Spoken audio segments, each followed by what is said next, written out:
Hi everyone, my name is Ben. I'm here in Perth, Australia. I want to share my experience living with this indestructible beast, the Nokia 800 Tough. This will be sort of a hybrid review of the phone itself, as well as a discussion of the benefits of using a dumb phone in general. I'll talk about dumb phones and their pros and its cons. Also, overall, almost everyone these days owns a smartphone in today's world, as did I for about 6 years. The transition to a Nokia has been an interesting 2 months. So, here we go. First, I'll talk about the phone itself, then I'll talk about some of the benefits and the drawbacks to using a dumb phone in general. So, the Nokia 800 Tough. From other smartphones, it's absolutely indestructible. It's shockproof, drop-proof, waterproof, which is better than water resistance, sandproof, heat-proof, freeze-proof, and military-proof. That's right, it was tested in the military. It might be able to handle a bullet, but I believe it can actually survive a nuclear apocalypse, and I'm not kidding. It can get run over by a car. No need for a screen protector or a case. If you want to see the Nokia 800 Tough get put to the test, just check out a few YouTube videos. In terms of a nuclear apocalypse, hopefully we won't need to test that. Anyway, it's a very, very, very durable phone. I got this brick, the Nokia 800 Tough, because I wanted better focus towards my university exams and simplify down my technology use. Dumb phones like the Nokia 800 Tough can do texts, calls, and Snake. That's right, it has Snake. Alongside an alarm, calculator, flashlight, and a few other things. It does have Google Maps, an Internet Explorer, WhatsApp, Facebook, Twitter, and email, but my data doesn't work on this phone, which I could get fixed, but I'm happy without using data at this stage. Just using the calls and texts is pretty much all I can do with this phone. It's a very simple phone. Its main purpose and its best features are calls and texts, which is Dumb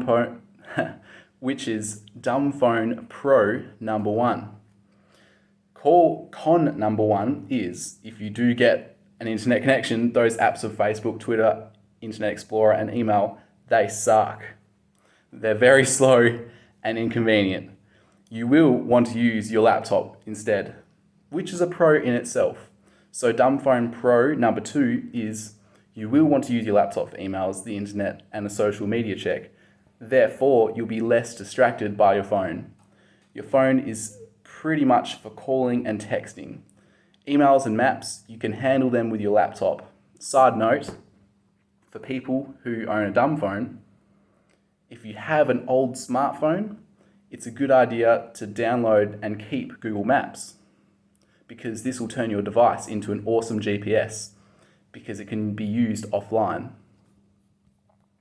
I keep my old Android phone in the GPS as a GPS in my car. It could also be a useful traveling tool, being able to direct me through a new city or a new country, but in the times of COVID-19, that won't be happening anytime soon. Texting, it uses T9 texting, where you have to press the buttons multiple times. It's very difficult and tedious, but I've gotten pretty good at T9 texting recently. Overall, this texting system is Dumb Phone Con number 2.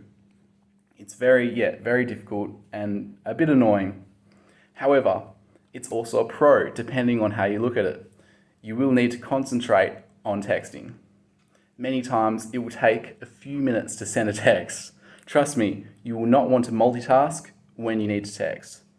One does not simply text with the T9 buttons. Therefore, you will need to pay attention to your spelling and how concise your text message is. You will absolutely 100% not want to text and drive. Any temptation to text while driving is removed with this texting system. So no Snapchatting while driving either. I forgot to mention there's hardly any fancy apps like Snapchat, Shazam, or other Google Play or App Store apps. Once again, it's a very simple phone. You won't even want to walk and text. So no more bumping into things or bumping into people while texting or scrolling. So the single tasking nature of the T9 texting is a dumbphone Pro number 3. Dumb phones like the Nokia 800 Tough, they have a 2 megapixel camera, which is good if you want to take an emergency photo. So that's dumbphone Pro number 4. Dumbphone Con number 3 is that the photo quality sucks. There is no front camera either, as you can see. So there's no selfies. Anyway, this will force you to not take so many photos and actually live life. Gone will be the temptation to take a photo 10 plus times a day. Instead, you'll just have to embrace the moment, which is a good thing. That's dumbphone Pro number 5. Its battery life lasts me a good week. Sure, the Nokia dumb phones are marketed to last 30 days, but in actuality, it lasts a week. Still, a whole week. This is awesome. Dumbphone Pro number 6. Music. Many dumb phones do have a music player, but I found a better way of storing my songs. I found my old iPod Nano, and I chucked a bunch of my gym songs onto them. You can download them through YouTube if you find a good website. And so therefore, my gym workouts have been much more focused. I'm sure that if everyone replaced their whole workout playlists from their phone to a dedicated music player, people would be more productive in the gym. I believe that. Which brings me to dumbphone Pro number 7. Its simplicity can help you become more productive. So you can work, study at your desk, or you can have a gym workout knowing that any notifications are simply important calls or texts. Not social media notifications, not Snapchat, not dating apps, just calls or texts. WhatsApp. This is dumbphone Con number 4. You can get WhatsApp through this phone, but it doesn't connect to WhatsApp web.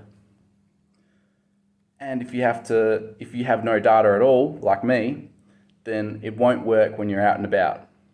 You'll need to tell important contacts that to reach me while I'm out and about, you'll have to send me a text. Anyway, I still have WhatsApp on my old Android phone and connect that to my laptop with WhatsApp web. Problem solved. Anyway, I'm still waiting for an update from WhatsApp so that my Nokia can scan the QR code and I can connect to WhatsApp web that way. So I'm waiting for that. If we have Facebook Messenger on our laptop with no scanning, I don't see why we can't do the same with WhatsApp, but it is what it is. Dumb phone benefit number 8. A dumb phone is great for preteens, teenagers, and older adults, I believe. Older adults don't have to worry about complex technologies, and kids, if they do get a dumb phone, they won't have any problems with addictions to social media, smartphone games, or any other instant gratification forms through smartphones, which I believe those things could be very problematic for children growing up. There's more on that topic if you want to watch The Social Dilemma or read up on Cal Newport's books. So that's an interesting topic. Anyway, dumb phone benefit number 9. You won't be constantly checking social media when you're out. You won't be scrolling through Facebook, Instagram, Snapchat, TikTok, Twitter, Pinterest, or YouTube. You can do that when you're home. And in terms of how to decrease your screen time overall, I'm not credible to give advice on that. But Cal Newport's book, Digital Minimalism, discusses this. One thing I can say is, in terms of how to decrease your screen time when you're out with friends and family, from my experience, an option is to simply get a dumb phone. You'll be more present in the moment, in my opinion. You can learn how to become bored. You won't be getting dopamine hits of social media or notifications all the time. I've heard discussions on podcasts that people are never getting bored anymore in daily life because of the constant access to social media. This could be problematic. But once again, that topic is outside the scope of this video. Dumb phone benefit number 10, the price. Some people spend $800, $900, even $1,000 or more on a smartphone each year. This cost me $150. Sure, some say that's expensive for a dumb phone, but with the pros I've mentioned so far, it could be worth the price. Dumb phone benefit number 11. You'll be taking notes on paper. Why is this a benefit, you may be thinking? Well, if you have an idea throughout the day, you can write down a note on a smartphone, but there's a good chance you'll be distracted because of a notification. And a dumb phone will make it more likely that you want to use a notepad or a notebook, which I believe is a nice distraction-free way to write down an idea. Plus, some people say that writing down something helps you remember it, so that can help in itself. Dumb phone benefit number 12.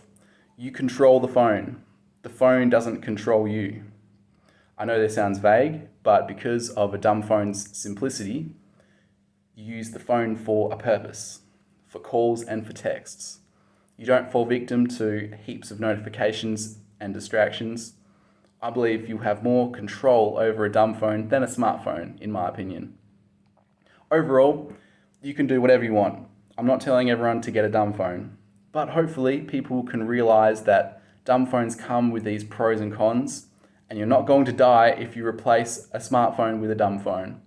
I heard on a video podcast once that when a group of people were surveyed, a large percentage of these people reported that they would feel paranoid and distressed if they didn't have their smartphone on them. Then the question was asked in this podcast, what would people living in the 1990s think that in 30 years' time, everyone will have this object that leaves them feeling paranoid if they don't have the object? Interesting question. I'll leave a link to that video podcast in the description. So, would you like to keep this smartphone, or would you like to go for a dumb phone? Let me know in the comments, but you can do whatever you want. Hopefully this video has helped you learn what it's like living with a dumb phone, and it can help you weigh up the pros and the cons if it's something that you're considering. Thanks for watching.